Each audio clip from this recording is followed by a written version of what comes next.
Double धमाका, double हमला, Hamas का खुफिया युद्ध।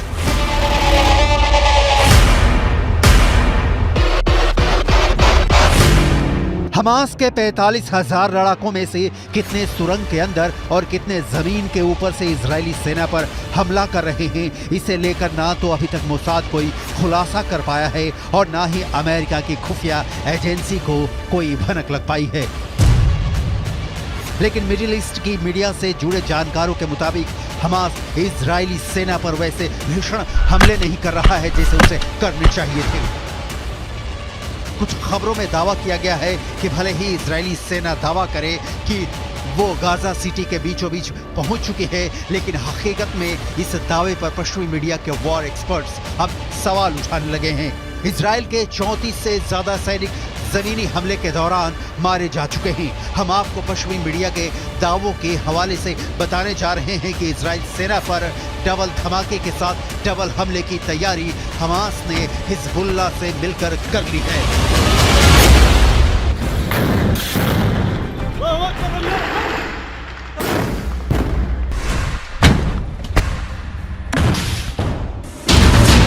इजराइल की वर्दी में हमास के लड़ाके।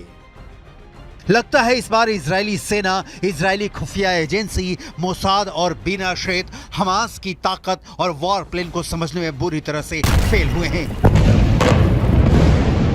27 अक्टूबर से शुरू हुए दूसरे चरण के इजरायली हमले में दावा किया जा रहा था कि इजरायली सेना एक हफ्ते के अंदर उत्तरी गाजा से हमास के लड़ाकों का सफाया कर देगी, लेकिन अभी तक इजरायली सेना सिर्फ 400 के करीब सुरंगों को तबाह कर पाई है। इधर हमास ने फिर दावा किया है कि उसके लड़ाके इजरायली सेना को उत्तरी गाजा में हरा देंगे। आखिर हमास इतने बड़े दावे कैसे कर रहा है? कुछ खबरों में यहाँ तक दावा किया गया है कि हमास के लड़ाके इजरायली सेना की वर्दी पहनकर हमले कर रहे हैं।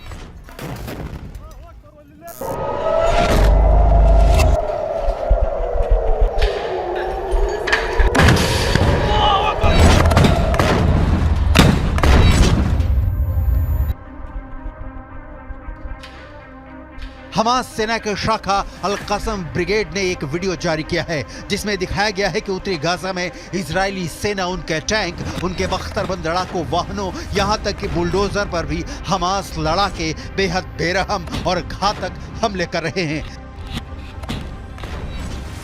जरा आप हमास की तरफ से जारी किए गए इस 2 मिनट 44 सेकंड के वीडियो की एक तस्वीर को देखिए, जिसमें 50% तक तबाह हो चुके गाजा में हमास के लड़ाके चारों तरफ से हमले कर रहे हैं। डबल धमाका, डबल हमला, हमास का खुफिया युद्ध।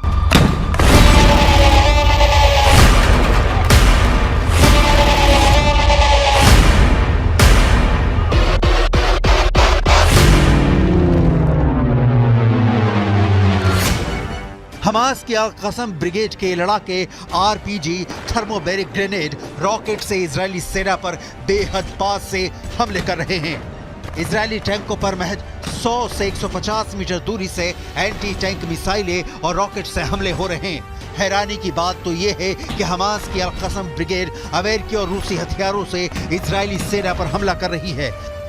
हमास के पास जो घातक राइफलें हैं उन्हें देखकर ही लग जाता है कि या तो अमेरिकी हैं या फिर रूसी। इस वीडियो में दिखाया गया है कि हमास के लड़ाके अचानक तबाह इमारतों से बाहर निकलकर आरपीजी फायर कर रहे हैं या फिर टैंकों पर सीधे रॉकेटों से हमले कर रहे हैं।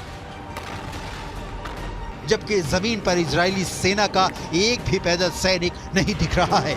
इजरायली सेना पूरी तरह से या टैंक के अंदर है या फिर किसी बख्तरबंद वाहन के अंदर से हमास के लड़ाकों से जंग कर रही है। हमास के इस खुफिया युद्ध ने इजरायली सेना के पसीने छुटा दिए हैं। खुद इजराइल के रक्षा मंत्री तक मानने को मजबूर हैं कि उन्हें बेहद क्रूर और शातिर लड़ाकों से जंग करनी पड़ रही है। עזה היא בסיס הטרור הגדול ביותר שבנה האדם אי פעם. כל העיר הזו היא בסיס טרור אחד גדול. מתחת לקרקע קילומטרים של מנהרות. הן מתחברות אל בתי חולים, אל בתי ספר, הן מחוברות ביניהם. יש בתוכם חדרי קשר, מחסני תחמושת, מקומות לינה, והכל על מנת לשמש בסיס של טרור שממנו ניתן לפגוע. इजराइल के लिए विनाशक हिजबुल्लाह का हमला। लेकिन वहीं दूसरी तरफ हिजबुल्लाह के चीफ हसन नसरल्लाह ने दावा किया है कि इजरायली सेना के लिए गाजा युद्ध विनाशकारी साबित होने जा रहा है। हिजबुल्लाह के 60,000 से ज्यादा लड़ाके हमास के 40,000 लड़ाकों के साथ इजरायली सेना पर दूसरे राउंड का विनाशकारी हमला करने जा रहे हैं। पश्चिमी मीडिया ने भी माना है कि हिजबुल्लाह की रॉकेट और मिसाइल ताकत इजराइल के लिए विनाशकारी साबित होगी। हालांकि इजरायली सेना पूरे जोश के साथ दावा कर रही है कि उसने उत्तरी गाजा में 10 घंटे की भीषण जंग में पिछले 24 घंटे के अंदर हमास के बहुत बड़े गढ़ पर कब्जा कर लिया है। इजराइल की आईडीएफ ने दावा किया है कि महज 10 घंटे की लड़ाई के बाद हमास का प्रमुख गढ़ पर कब्जा कर लिया गया है। इजरायली सेना का कहना है कि 10 घंटे की भीषण जंग में हमास के दर्जनों लड़ाके मारे गए हैं।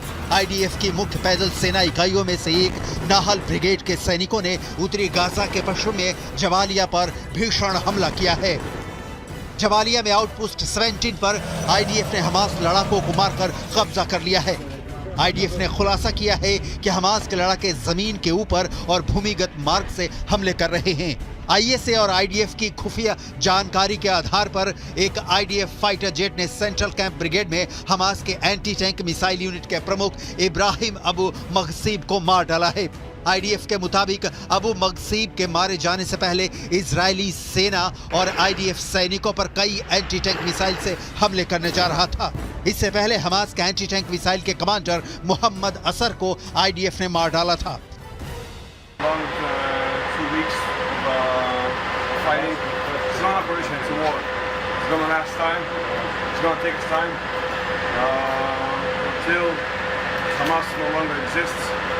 Until our prisoners, the people that were kidnapped, will come back home. It's been rough, it's been hard, but we're doing a good job. IDF ने कई तस्वीरें जारी की हैं जिसमें दावा किया गया है कि नॉर्थ गाजा में हमले बेहद तेज कर दिए गए हैं। इजरायली सेना ने यह भी दावा किया है कि हमास के करीब 60 कमांडरों को अब तक मार दिया गया है। रॉयटर्स के मुताबिक इजरायली सेना ने गाजा में हमास के चीफ आया सिनवार को उसके बंकर में अलग थलग कर दिया है। वो बंकर के बाहर की दुनिया से पूरी तरह से कट चुका है। इधर इजराइल के युद्ध कैबिनेट के मंत्री रॉन डर्मर ने दावा किया है कि 30 दिन से ज्यादा की जंग में 3 से 4 हजार से ज्यादा हमास लड़ाके मारे जा चुके हैं। उत्तरी गाजा का 50% इलाका पूरी तरह से तबाह हो चुका है। फिलिस्तीनी और हमास समर्थकों के बीच कोहराम मचा हुआ है।